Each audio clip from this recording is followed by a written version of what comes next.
Hi, we are talking to amazing people in construction and education about recruitment, training, and retention.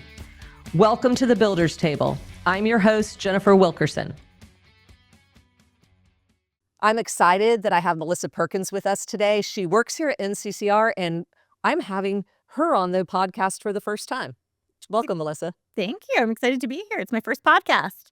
You're a newbie here. That's right. Take it easy on me. Okay. I'll do my best. So I think I just want to start out with how you tell us your story and how you ended up at NCCER. Yeah, it's kind of an interesting one. So I started out in fundraising, and it's really one of those jobs that when you're going to college, you don't know exists. Like nobody goes to college thinking, hey, I'm going to be a fundraiser. But I started in philanthropy when I was in my mid-20s in academic philanthropy. So just last year, mid-20s? Yeah, just thank you. Okay. Appreciate that. Gotcha. So started in philanthropy, and really I've spent 17 years in academic fundraising in different schools, worked in different roles, but really all the while focused on young people, education. And that brought me to a position in Miami where I worked for a couple of years leading a fundraising program. My husband and I decided we were going to move up to the Gainesville metro area. I probably would have gone to work for the university, the well-known university here. Yeah, I think there's a university here somewhere. But I just did some research on, what other nonprofits are in the area? What else might I do since I know I'm going to make this change? And I came across NCCER, which I didn't know about before, which is ironic because my dad is a plumber.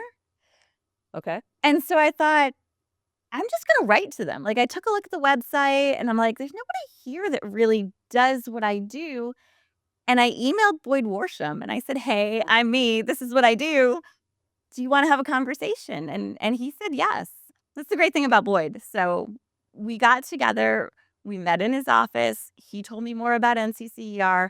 But I think, what really sold me on NCCER is if you have ever listened to Boyd, and I know you have, talk about changing lives and his commitment and really why he's in nonprofit service, that passion is contagious. Absolutely. And that 100% sold me. And I just knew this was where I wanted to be.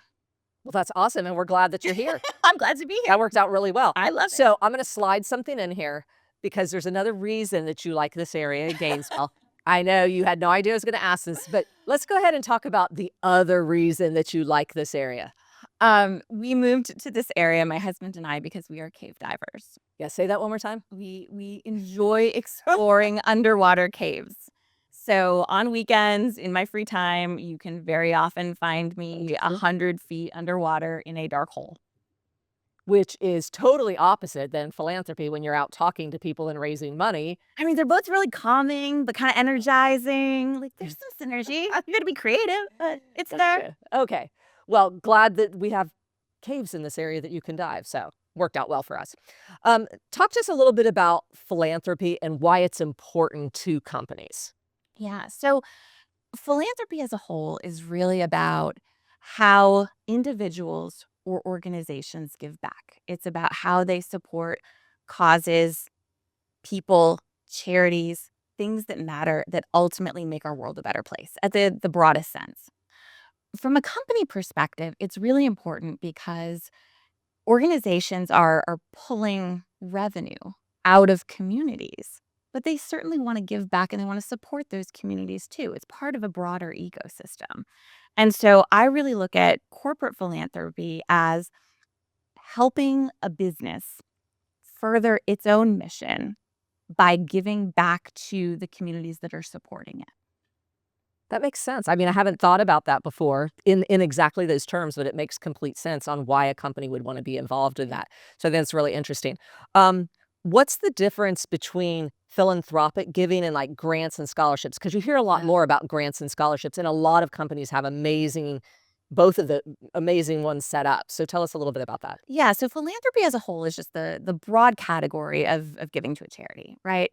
So grants are awarded to nonprofit organizations to achieve a specific purpose. And then scholarships are exactly what we think about. It's all the work that I did raising money for students in a school or a university. I think it's one of the more common forms of giving. What we're hoping to do more broadly at NCCER is expand philanthropic investment of all types coming in to help further our mission. That's interesting, and we're gonna talk absolutely more about that. One of the things that I hear a lot about that I want you to hit on, before we go deeper in what NCCR is doing is, how does ESG fit into this? Because that's thrown a lot around a lot when you start talking about philanthropic giving. So a lot of for-profit companies in particular, they have environmental, social governance goals. It's part of their corporate social responsibility objectives. And it's because they want to give back to communities.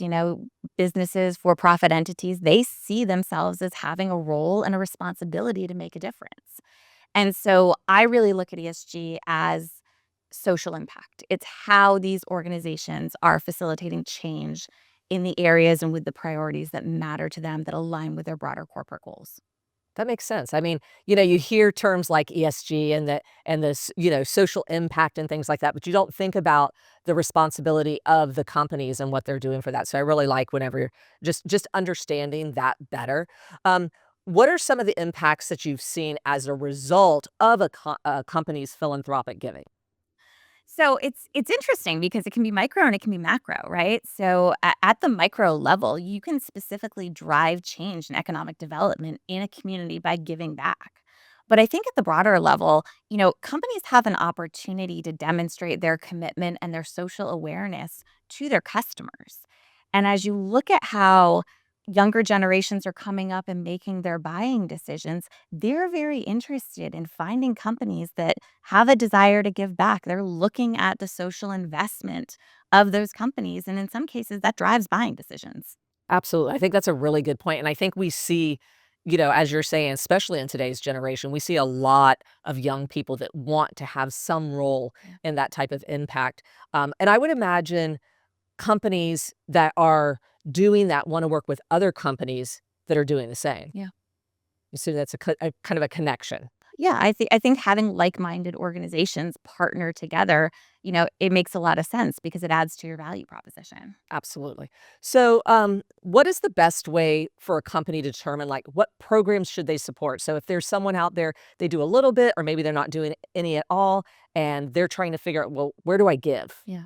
Start by thinking about, what matters to you? What difference do you want to make in the world? But also what aligns with your business? What aligns with your mission? What aligns with your products and your services? What is it that you're trying to actually do? And so from there, it's finding nonprofits that exist in that space, whether it's workforce development or whether it's changing the poverty level, whether it's homelessness. I mean, you find organizations that are working, nonprofit organizations that are working in that sector. And you want to partner, like you said before, with like-minded entities. Absolutely. Yeah. No, that makes sense. What so so they have to go and they have to find nonprofit organizations, right? They find someplace to give. As you said, first they're analyzing, what do we want to support? Where do we want to give? And so what qualifies an organization as a nonprofit? Yeah. So nonprofits generally are 501(c)(3) organizations. It's a tax deductible designation that basically means whoever's supporting the nonprofit, whether it's an individual, whether it's a corporation, your support of that entity are tax deductible. NCCER is we're a nonprofit educational foundation. So it allows organizations to make an investment, and there is a tax advantage to them for choosing to give to a recognized 501(c)(3).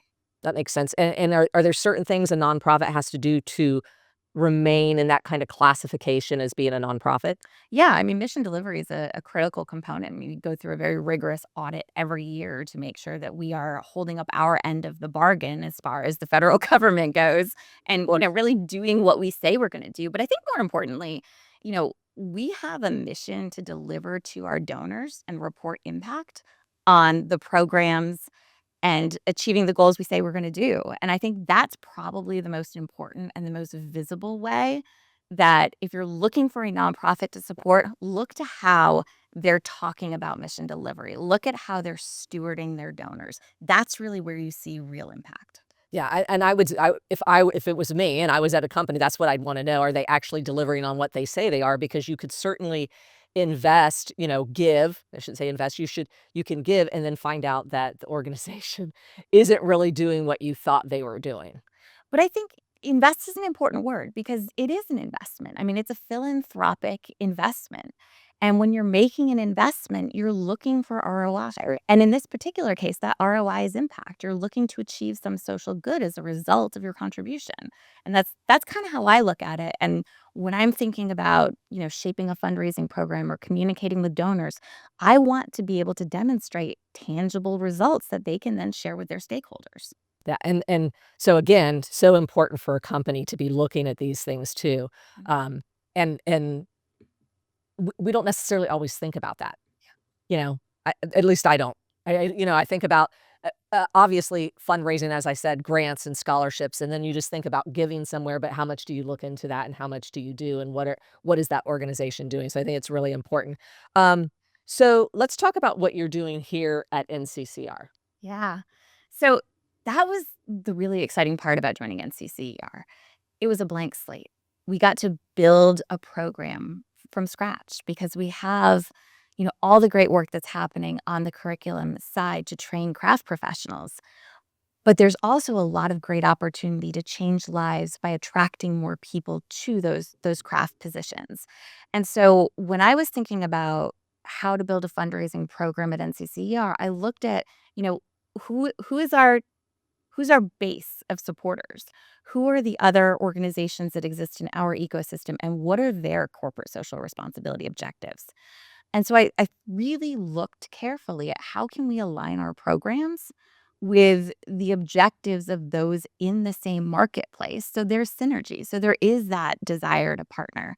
And I wanted to create programs that very clearly had measurable impact, that we knew we were making a difference. We could measure, growth based on whatever the KPIs were for that particular initiative. But then we were able to report that back to the funder so they could share it with their community as well. Yeah, that's super important. Just thinking about, okay, I've done this and now I need to see what the results of just like you said, it's an investment. So I expect to see something back from that. So I think that's really cool. Um, what does that mean for NCCR and the construction industry as a whole? What's really interesting to me is that I didn't naturally think of the construction industry and philanthropy and tie those things together. That was new. Big surprise. I think big surprise to a lot of people. Um, but the reality is we have an opportunity to change poverty levels. We have an opportunity to change the workforce shortage. We have an opportunity to create wholesale change in communities. And that happens through philanthropic investment. So, I think about some of the programs that we have going on here, starting CTE programs in high schools. That's an opportunity to get young people interested into the trades, provide a CTE program for a school in an underserved community that can't afford to get that program started. But sometimes you need that little extra investment to really get them going and get them moving. And that's where philanthropic partnerships and investment come together here to create, something really special. Yeah, and I like what you said about the construction industry as a whole. You don't think about it Yeah. in those terms, but we are an industry that does amazing things. I talk about this all the time. We build the hospitals, we build the schools, we do all of this. And what I found through the years is this is a very giving industry. They're very interested in helping people because basically that's what they do just by the nature of the business of building things for people. So I think that's I love that fact about it, and I love the fact that you came to construction industry and you were like, "Oh, okay, there's a lot to do here." That was what was so exciting is that it was a complete blank slate. We could do whatever we wanted. And I'm a analytics nerd in the fundraising world. So looking at trends in giving and really seeing since 2014 an emerging desire for donors to support things where they know they're making a tangible impact. I can build that from the ground up Right, here. And right. we can change lives in communities, we can change lives for young people, and we can solve the workforce shortage really all at the same time, which I think is super cool. Huge, but Absolutely. really cool. Yeah, and the fact that you talk about poverty levels. I mean, construction provides great paying jobs. I mean, it literally we've seen, and even in the time that you've been here, you see people that reach out to us and say, "This absolutely changed my life," or "This changed my son's life or my daughter's life." And so I think that's what's really exciting about this. And one of the things I've always said as an industry, we don't say it enough. And so with programs like what you're talking about, getting programs into high schools that couldn't have it, they couldn't have them otherwise because it's not like they have a bunch of extra money Right. to go and do these. That's why things like that are really important. And I think you can see when you pick programs like that, you can see the results pretty quickly. Mhm.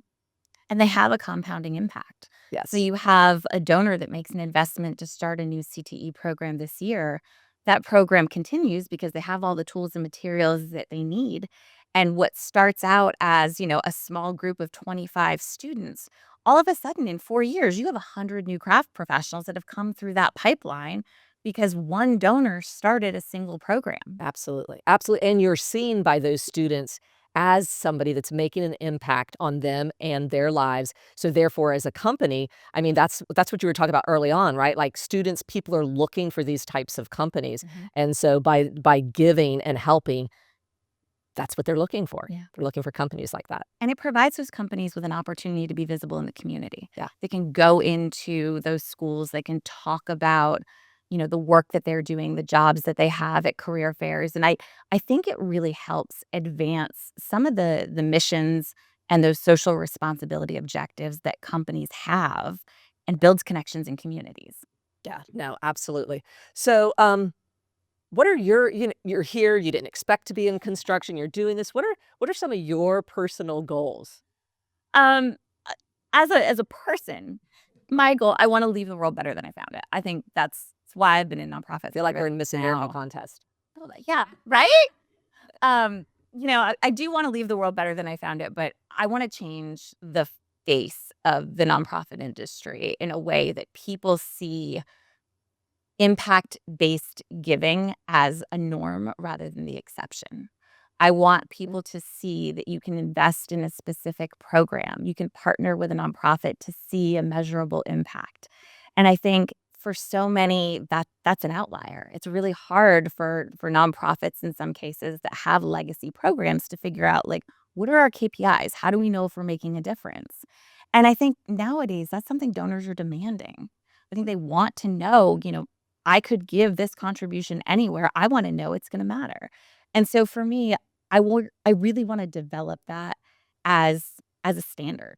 And that's why we've started what we've done here, where I don't want to put an initiative out that I can't clearly demonstrate that we've moved the needle in some way. absolutely, and that was a new way for us to think. When you think of fundraiser, you're just like, "Oh, well, people are just gonna give money, and they're just gonna do this, from their heart, just wanting to give," and you really did. No, you shed a lot of light here as a nonprofit because a lot of people don't even think of NCCR as a nonprofit, but us being able to measure the things we're doing, and when we started doing that and taking a look, wow, that's we can do that. We can measure, we can see it, and as smaller organizations, we don't think about that. As people giving, you don't think about that. But what about like when you think about organizations, philanthropic organizations, you think of, like Melinda Gates, or you think Yeah. about these big Yeah. foundations. Um, if Melinda Gates wants to give to help get more people in construction, Yeah. call me. I want to talk If you're about out there that. and you're listening, We have a huge opportunity. But those mega donors, they absolutely drive nonprofits forward with general unrestricted mission support. And that is critically important. But let's face it, like that's the exception, yeah, not the rule. yeah. And so I think while I'm really open to taking that phone call and super helpful, I think we have to build programs that make sense that work today. And I think those are the programs that we're working, grassroots in communities, building partnerships with companies, understanding where they want to make a difference, whether it's with a specific segment of the population or geographically, Yeah. and forming partnerships that make sense for NCCER to achieve our mission. We want to change lives through construction education, but also on the other side with that donor to help them achieve their goals, whether it's getting more craft professionals in the field or expanding into new markets. Yeah, and what I've seen since you've been here too is the organizations we're working with, they're interested and Yeah.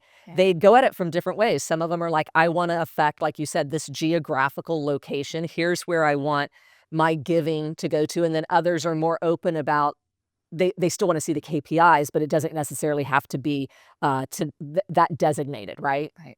Yeah.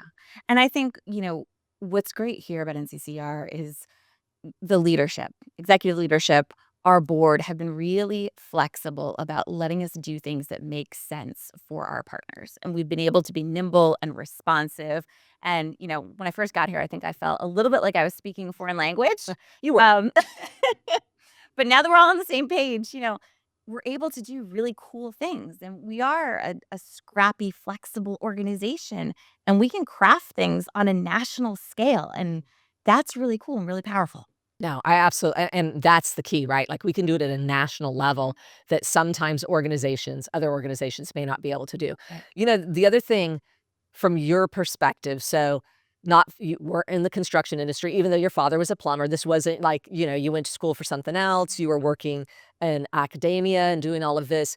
What do you think the biggest challenges as an industry that we're facing? Oh, I definitely think we have an image problem in the construction industry. And We hear that a lot. it's tough because there are so many great jobs and there's career paths that people just don't understand. And I think everyone thinks about, getting into the trades and they don't know what's next. But just from being here, I've seen so many people that started off in the crafts, but now they're an entrepreneur. They own a business. They're an executive in a national construction company. I mean, there's so many different pathways that you can go once you get started in construction. What I do think we have in front of us, though, is a huge opportunity because I think the tides are changing. And I think back to my bachelor's degree in history, which isn't doing a thing for me today. And, I wish I didn't have that much student loan debt when I graduated high school. Right.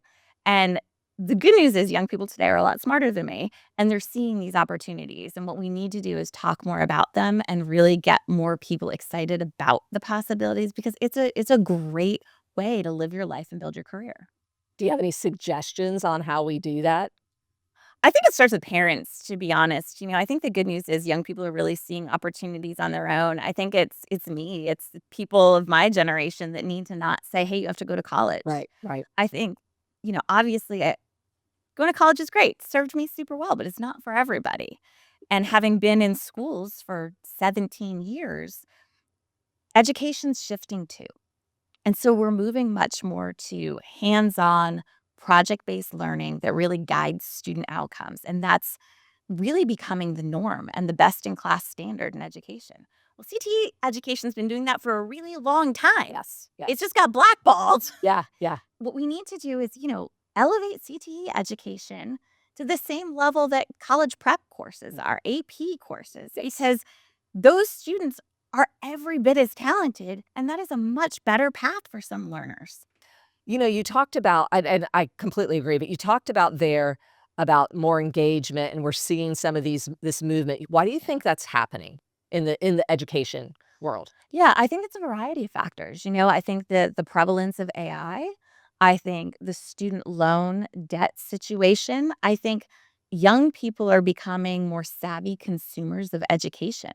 And when they're thinking about their future and they're thinking about what they want to do, they don't want to sit on 60 or $100,000 in debt from a liberal arts college for a degree they're never going to use for a job that can probably be replaced by AI tomorrow.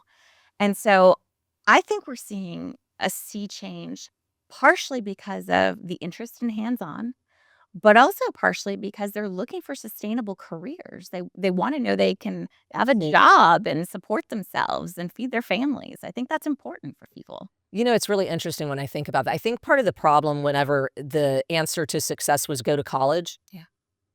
it kind of started and ended with that. Like, nobody said, "Go to college and then do this or that." I mean, sometimes people would say, "Go to college so you can be a doctor," or "Go to college so," but it was always like, "Just go to college. You'll just be a success. As long as you go to college," right? Doesn't even matter if you don't know what you wanna do, just go to college. Nobody told me what to do with the history degree. Is there anything now you think you would have done differently and gone into a different area of expertise or I anything? had different career objectives throughout my life. For a long time, elementary school, Melissa desperately wanted to be a waitress. That just looked like a lot of fun for me.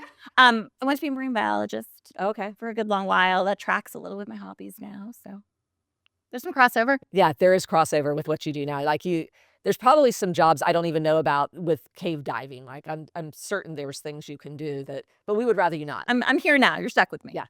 So, we talk about these things, and a lot of them are long term. It takes a long time to get the impact of it. Yeah. And unfortunately, I think that's why sometimes people get, I don't know if they get bored or they just stop thinking about it because we have to consistently do these things Yeah. in order to make it happen. But what about today? Yeah, I mean, it's a good question, right? So you have a high school student who's a sophomore or a junior. Like, how long until that person's realistically on a job site and making a Right. difference for industry? Like, it's a longer runway, no question. Um, I think one of the things that's a great example, NCCER has been the beneficiary of a grant from the Lowe's Foundation. And with that grant, we were able to start community construction academies, which are really targeting underserved adult populations in areas of strategic importance where we can have an impact in the lives of people who are, impoverished, some people who are homeless, some people who are looking for second chance opportunities. We can give those people a skill, help them learn a trade, but then they can immediately, it's a fast track program. It's a 6 to 8 week boot camp style program. They can get started on a job site, this quarter, Yes. Yeah, and they can get that's working very in true. those communities. So, in terms of immediate impact, I think they're one of the best options. And what's nice is it's a easily replicated model Right. that can be deployed anywhere to any community where there's a project. I have been so happy with this program, the Construction Careers Academy. It's so interesting. Well, it's so fulfilling to watch the people when we get to see. I haven't gone, but you guys do video and you Yeah. capture the graduations. These people are so excited. They are It's emotional for them. It's emotional for their families. It's people that did not know that they could even do this. And I love that, and it's construction doing it, right? Like you said, we're going into these impoverished areas, and we're talking to people, and we're able to help them get out of poverty. Mhm. And so for some of them, it's their first ever graduation that they've ever participated in. And so they're not just there with their parents, they're there with their spouses, they're there Yes. with their kids, and they're modeling what success looks like for the next generation of their family who now sees mom or dad entering the construction industry. And that's what they're going to define as success. Absolutely. What I really like about this too is it was kinda starting. It's Construction Careers Academy now, but talk a little bit about how this started with Lowe's, and, I've had, Betsy on the show and Mhm. on the podcast and everything, and they have just really stepped up to the plate. I mean, Lowe's has just really come forward with this, but talk a little bit about how that all started. Yeah, so I take no credit for this because this was started before I got to NCCER, but Lowe's put a big stake in the ground. They said they wanted to train 50,000 craft professionals, and they have absolutely, put their money behind that commitment. But the way it got started at NCCER was in 2023 after Hurricane Ian. So the Fort Myers community was devastated. Lowe's came to NCCER and said, we want to help. Right. What do we do?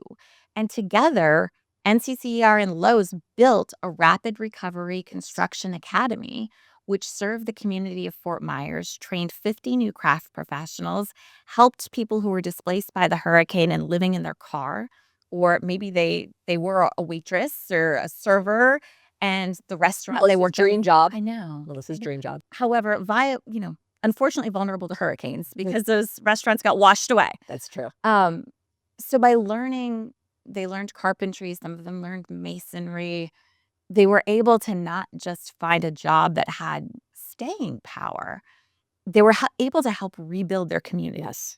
which was really cool. So we took that model and we were able to replicate it in 3 different states in 2024 and ultimately served 15 different cohorts and trained more than 200 new craft professionals this year. That's so exciting. I just Really love hearing cool. that. It sounds like there's a lot of flexibility too with Absolutely. these types of programs. Talk a little bit about that. Yeah, absolutely. There's another partner that I was talking to not too long ago that has a new project that they're going to be building, and they don't have an established workforce in that state. And of course, some of their workforce will move, but not everybody. And so we talked about, creating a community construction academy near that project Okay. site to help them build their workforce. So they'll have an immediate impact. They'll be known in the community because they'll be bringing good jobs to the community and they're investing in training its people. So, I mean, it really is kind of a win-win when you have a true partnership like that. It is, and I think that's such a great point too, because it would be great for contractors to think about. A lot of them have people that travel for them, they use the typical people, but when they're going to some of these communities, they really need to think about, how do I build a workforce there that gives back? Like, even if it's not financial, just giving philanthropic, they're giving by saying, "Hey, we need people here, and we'll hire them." Right. Right? Because that's Right. ultimately, like, we could do these academies forever, Yeah. everywhere, but if they don't get hired, then we haven't really fulfilled our purpose. Correct. Correct. It's important to have the full ecosystem. So, this particular graduation I went to 2 weeks ago was in Port Arthur, Texas. Lowe's funded the program, but TIC Kiewit hired 20 graduates out of one of those cohorts for a new project they have going on in the area. So, it was a great win-win for everybody. These people have great jobs. The community got trained. It was really heartwarming to see it happen. And the recruiters came to the graduation to help celebrate, which is really nice. But what do you think the effect was on them when they saw this graduation? I mean, they were already committed to hiring these people, which is unbelievable. Thank you, TIC Kiewit, for doing that.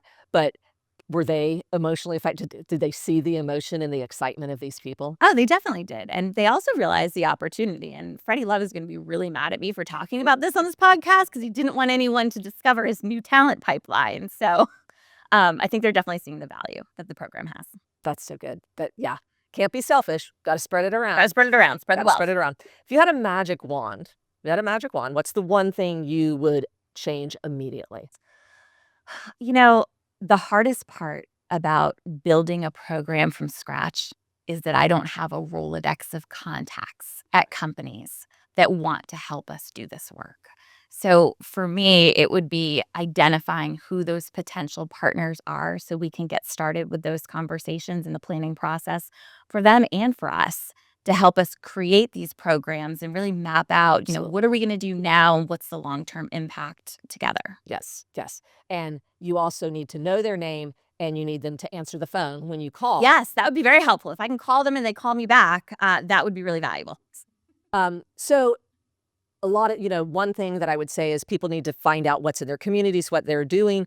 But if somebody wants to find out what NCCR is doing and more about the programs, because there's lots of things Yeah. that you have been up to Yeah. and created for people to be able to give and support, where should someone go? Yeah, NCCER's website is a great resource. We have a section on philanthropy and partnerships, but I'm also really happy to have personal, individual conversations. Just share ideas, talk more about the programs we're doing, answer questions. I mean, I'm really a philanthropy concierge at this stage. There you So, go. yep. There you go. That's wonderful. And what I've loved about you too is that you've been willing to talk to other people in the industry that are also trying to raise money, right? Like it's almost like there's this community of people that are all trying to work together to make construction the choice for giving, right? Yeah, and there's so much that needs to be done. I think it's great that people have really come together to collaborate and work to achieve these shared goals. That's great. Yeah. Well, thanks for being here. Hopefully it wasn't too painful. Yeah, it's just fun.